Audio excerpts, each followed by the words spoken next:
Hey, Roberto, what's up, man? So, Roberto was one of my most knowledgeable guys on my crime talk that I used to do. But, listen, I got my brother before Congress.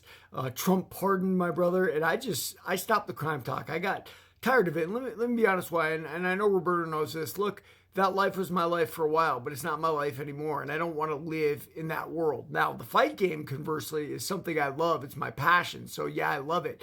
And yeah, brother, you brought up a good point. Listen, Rory McDonald was an example of an athlete entering the game. Now, Nate Diaz is a very, very tough guy, but he was no athlete. And one of the things Nate Diaz made the mistake of doing is he treated MMA like it was jiu-jitsu and boxing, right? He ignored kickboxing. It's how he got knocked out by Josh McDonald. We talked about that recently, right, in that last video.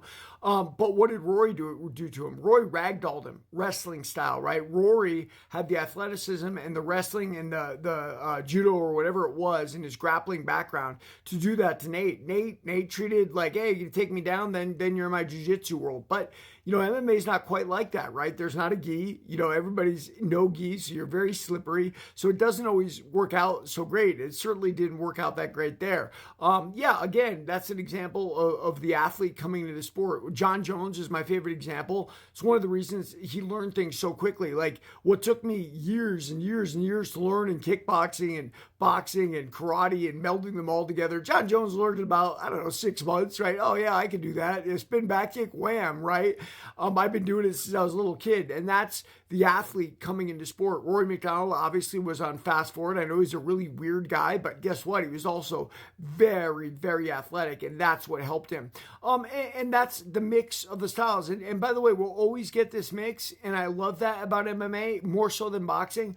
Like the stylistic differences. Like Robbie Lawler was about as tough as can be, but guess what? Nick Diaz out toughed him because there's sometimes in the fight game. Guess what? Some guys are durable, and Nick Diaz is durable, right? More than anything else. You hit him in the chin with a baseball bat, he's still coming. And Robbie Lawler punched himself out, and Nick Diaz finished him, right? Another fight with Robbie Lawler.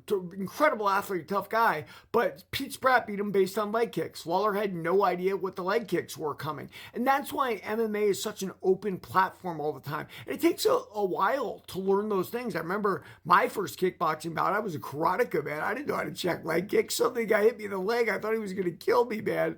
But, that's the beauty of MMA. It mixes all the arts together. Everybody's vulnerable at all times.